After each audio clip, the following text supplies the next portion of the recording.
Shalom, damai di hati. Berjumpa lagi dengan saya, Pendeta Priska Waluko.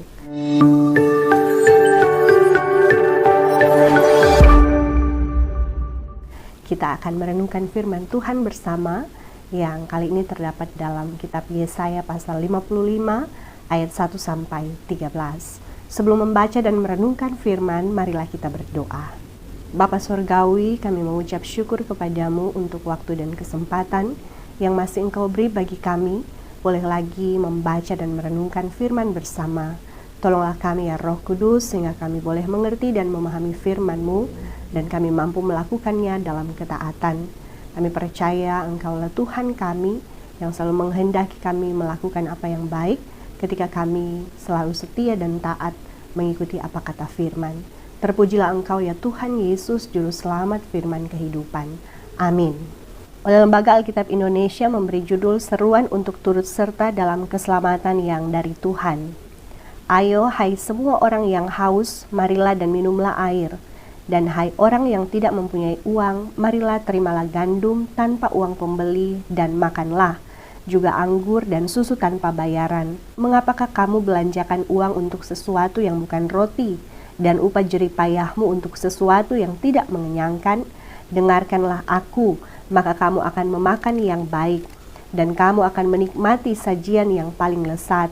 Sendengkanlah telingamu dan datanglah kepadaku. Dengarkanlah, maka kamu akan hidup. Aku hendak mengikat perjanjian abadi dengan kamu, menurut kasih setia yang teguh yang kujanjikan kepada Daud. Sesungguhnya aku telah menetapkan dia menjadi saksi bagi bangsa-bangsa, menjadi seorang raja dan pemerintah bagi suku-suku bangsa. Sesungguhnya engkau akan memanggil bangsa yang tidak kau kenal, dan bangsa yang tidak mengenal engkau akan berlari kepadamu. Oleh karena Tuhan Allahmu, dan karena Yang Maha Kudus, Allah Israel, yang mengagungkan engkau. Carilah Tuhan selama ia berkenan ditemui, berserulah kepadanya selama ia dekat. Baiklah orang fasik meninggalkan jalannya, dan orang jahat meninggalkan rancangannya. Baiklah ia kembali kepada Tuhan, maka dia akan mengasihaninya, dan kepada Allah kita, sebab ia memberi pengampunan dengan limpahnya. Sebab rancanganku bukanlah rancanganmu, dan jalanmu bukanlah jalanku. Demikianlah firman Tuhan. Seperti tingginya langit dari bumi, demikianlah tingginya jalanku dari jalanmu, dan rancanganku dari rancanganmu. Sebab seperti hujan dan salju turun dari langit, dan tidak kembali ke situ, melainkan mengairi bumi, membuatnya subur dan menumbuhkan tumbuh-tumbuhan, memberikan benih kepada penabur, dan roti kepada orang yang mau makan, demikianlah firmanku yang keluar dari mulutku. Ia tidak akan kembali kepadaku dengan sia-sia, tetapi ia akan melaksanakan apa yang kukehendaki, dan akan berhasil dalam apa yang kusuruhkan kepadanya. Sungguh kamu akan berangkat dengan sukacita, dan akan dihantarkan dengan damai. Gunung-gunung serta bukit-bukit akan bergembira dan bersorak-sorai di depanmu. Dan segala pohon-pohonan di padang akan bertepuk tangan. Sebagai ganti semak duri akan tumbuh pohon sanobar, dan sebagai ganti kecubung akan tumbuh pohon murad. Dan itu akan terjadi sebagai kemasyuran bagi Tuhan, sebagai tanda abadi yang tidak akan lenyap. Demikian firman Tuhan. Yang berbahagia adalah kita yang merenungkan, memelihara, dan melakukan firman. Saudara-saudara yang dikasihi diberkati Tuhan, setiap manusia pasti ingin meraih keberhasilan dalam hidupnya. Namun pada kenyataannya, keberhasilan tidaklah lepas dari kegagalan. Sehingga ada ungkapan berkata, kegagalan adalah sukses yang tertunda. Setiap manusia pasti memiliki harapan dan cita-cita, dan sebagian besar manusia akan berjuang mewujudkannya. Orang yang optimis pasti akan berupaya untuk meraih apa yang sudah dicita-citakan, meski harus mengalami kegagalan terlebih dahulu. Namun orang yang pesimis jangankan berupaya meraih cita-cita, bahkan untuk bercita-cita saja ia sudah dikuasai keraguan-raguan dan ketakutan akan kegagalan yang belum terjadi. Dalam kekristenan, berhasil tidaknya seseorang tidak semata ditentukan oleh sikap optimis atau pesimis. Karena seringkali orang yang optimis terjebak pada sikap overconfidence atau percaya diri berlebihan yang membuatnya hanya mengandalkan kekuatan diri sendiri. Sedangkan orang yang pesimis terjebak pada kekhawatiran hidup sehingga tidak mau berusaha. Yesaya 55 ayat 1-13 adalah akhir dari kitab Yesaya bagian Deutro Yesaya pasal 40-55 yang merupakan nubuatan dari Nabi Yesaya yang ditujukan untuk umat Yehuda saat mereka berada dalam pembuangan di Babel. Sebagai orang buangan, umat Yehuda mengalami keadaan hidup yang sangat menyedihkan. Mereka dipenuhi dengan kekecewaan, kehancuran, dan putus asa. Yehuda mengalami pembuangan sebagai penghukuman Tuhan atas ketidaktaatan mereka pada Tuhan. Namun sebagai umat pilihan, Tuhan tetap mengingat Yehuda oleh karena perjanjiannya kepada nenek moyang mereka, yakni Abraham, Ishak, dan Yakub, dan raja mereka di masa kejayaan Israel, Raja Daud. Maka masih ada kesempatan dari Tuhan bagi Yehuda.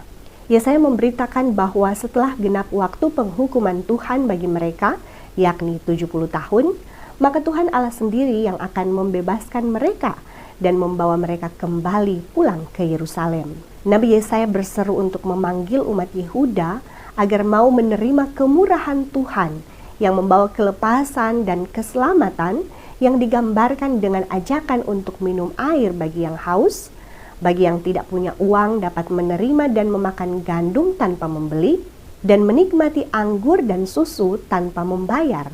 Ayat 1. Yehuda telah merasakan kesia-siaan hidup tanpa Tuhan di negeri pembuangan. Mereka diibaratkan orang yang boros dan bodoh karena membelanjakan uang dan berjerih payah bukan untuk membeli roti yang mengenyangkan. Mereka sudah kehabisan segalanya, tetapi tidak mengalami rasa kenyang dan kepuasan hidup. Ayat 2a. Namun Tuhan tidak pernah kehabisan akal dan cara saat umatnya diliputi keputusasaan. Yesaya berseru terhadap Yehuda, "Carilah Tuhan selama ia berkenan ditemui, berserulah kepadanya selama ia dekat." Ayat 6. Keselamatan Yehuda hanya datang dari Tuhan, karena itu mereka harus bersedia mencari Tuhan dengan mendengar suaranya dan berseru memanggil namanya. Ayat 2b. Agar mereka beroleh hidup. Ayat 3. Wujud sikap mencari Tuhan adalah dengan hidup dalam pertobatan yang sungguh. Orang fasik meninggalkan jalan kefasikan dan orang jahat meninggalkan rancangan kejahatan demi berbalik kepada Tuhan agar menerima belas kasih dan pengampunan Tuhan yang berlimpah. Ayat 7. Firman yang keluar dari mulut Tuhan menjadi pelaksana rancangannya yang berhasil membawa umat Yehuda kembali ke Yerusalem. Mereka akan berangkat dengan sukacita dan damai. Bahkan alam semesta pun digambarkan ikut bersorak-sorak dan bertepuk tangan mengiringi perjalanan pulang mereka. Ayat 12. Karena kelepasan dan pembebasan yang teralami, hidup Yehuda yang tadinya kering, tandus dan tiada arti seperti semak duri dan kecubung atau semak belukar, diubahkan Tuhan menjadi sejuk, segar, dan sehijau pohon sanobar atau pohon cemara, dan menjadi seindah pohon murad atau tanaman berbunga. Ayat 13. Pada akhirnya keselamatan Yehuda adalah untuk kemasyuran bagi Tuhan yang akan terus diingat selama-lamanya, baik oleh Yehuda yang mengalaminya, tapi juga oleh segala bangsa yang menyaksikannya.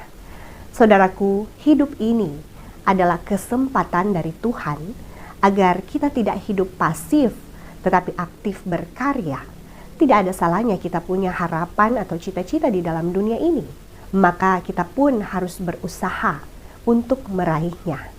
Namun perlu disadari bahwa tantangan bagi setiap orang pastilah sangat banyak dalam meraih apa yang dicita-citakan. Apalagi bagi kita orang Kristen.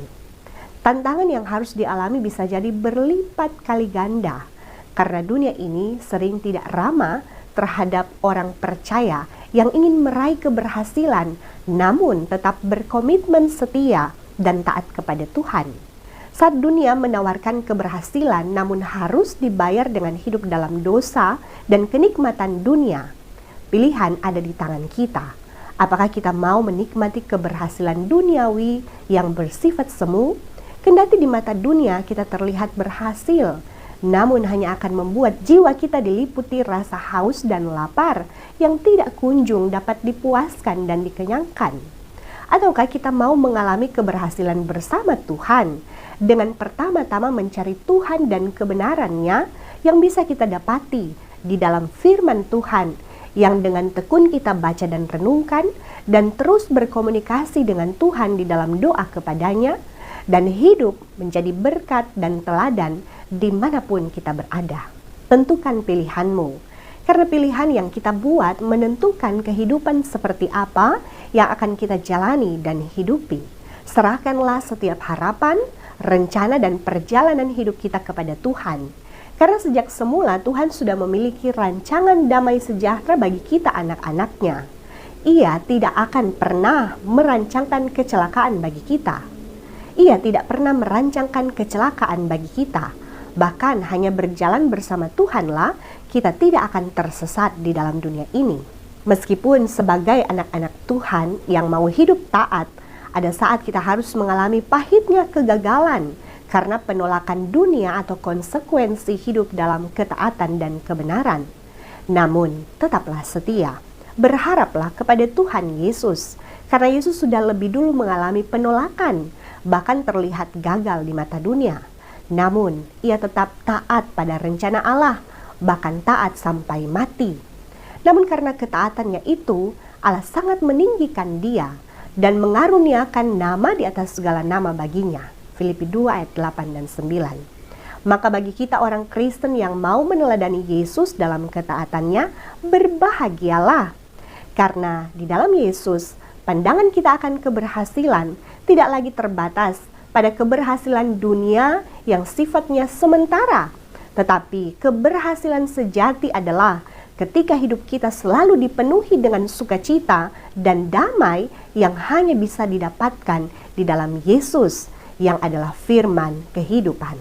Pemazmur menggambarkan seperti apa kehidupan orang yang hidup di dalam firman dalam Mazmur 1 ayat 2 dan 3. Kata pemazmur, orang yang kesukaannya ialah Taurat Tuhan dan yang merenungkan Taurat itu siang dan malam, seumpama pohon yang ditanam di tepi aliran air, yang menghasilkan buahnya pada musimnya dan yang tidak layu daunnya, apa saja yang diperbuatnya berhasil.